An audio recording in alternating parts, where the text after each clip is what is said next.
Messie, nous rendre espoir et nous sauver. Vous êtes notre vie. Venez, venez, venez. Bien-aimés en Christ, bonjour et bienvenue sur la chaîne Parole de Vie.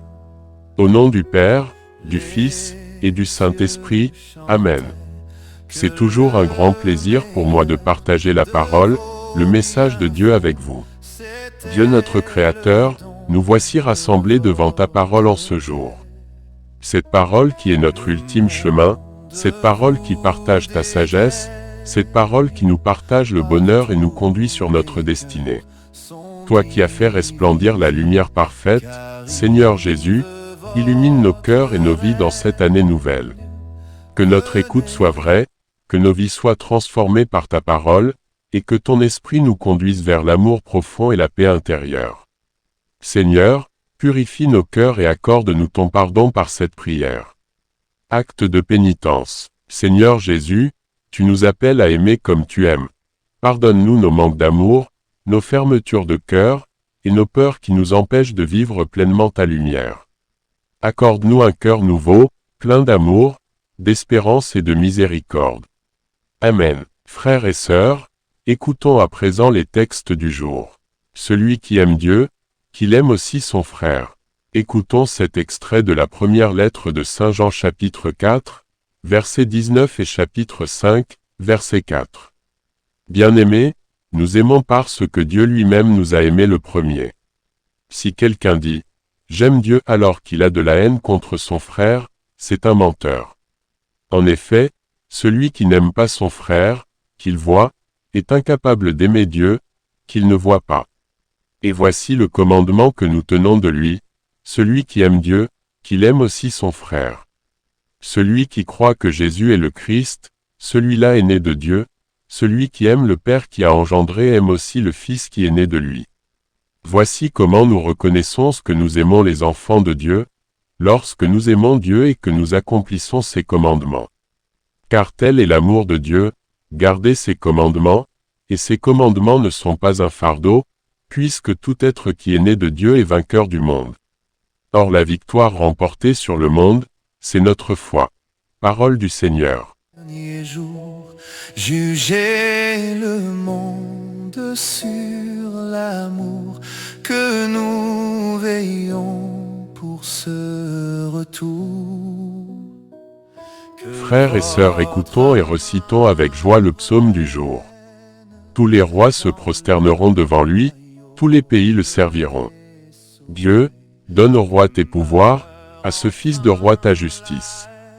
Qu'il gouverne ton peuple avec justice, qu'il fasse droit aux malheureux.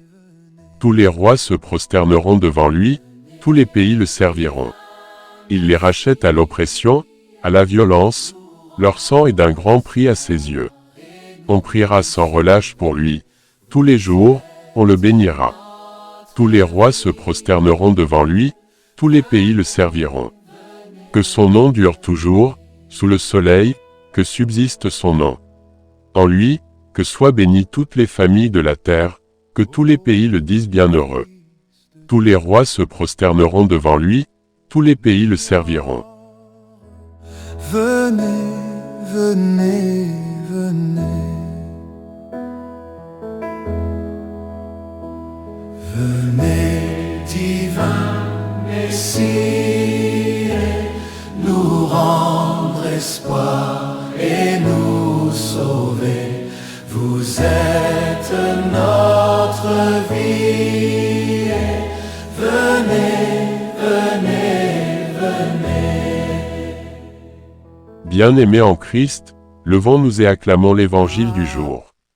Aujourd'hui s'accomplit ce passage de l'Écriture. Ceci est la déclaration faite par Jésus aux synagogues.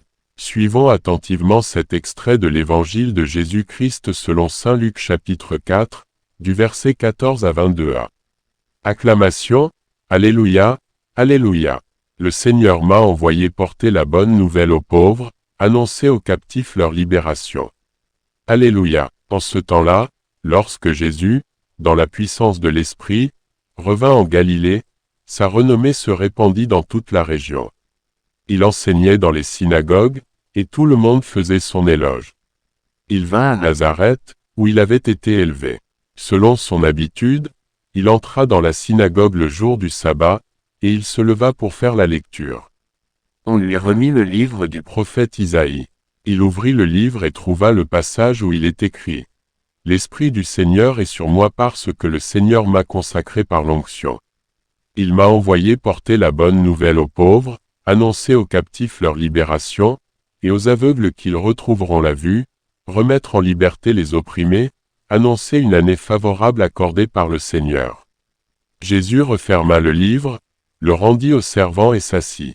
Tous, dans la synagogue, avaient les yeux fixés sur lui. Alors il se mit à leur dire, « Aujourd'hui s'accomplit ce passage de l'Écriture que vous venez d'entendre. » Tous lui rendaient témoignage et s'étonnaient des paroles de grâce qui sortaient de sa bouche. Acclamons la parole de Dieu. Soyez la délivrance, venez, venez, venez. Frères et sœurs, que l'Esprit de Dieu soit toujours avec vous. Écoutons attentivement cette méditation issue des textes du jour. La parole nous révèle un Dieu qui aime avant d'être aimé, un Dieu qui fait le premier pas vers nous. Un Dieu qui nous aimait jusqu'à sacrifier sa vie sur une croix pour nos péchés. Un Dieu qui aime toutes choses qu'il a créées. Dans la première lecture, Saint Jean nous rappelle que tout amour véritable est ancré en Dieu. Nous ne pouvons aimer si nous n'avons pas d'abord été aimés. L'amour chrétien n'est pas une force humaine, mais le fruit de l'Esprit donné en nous.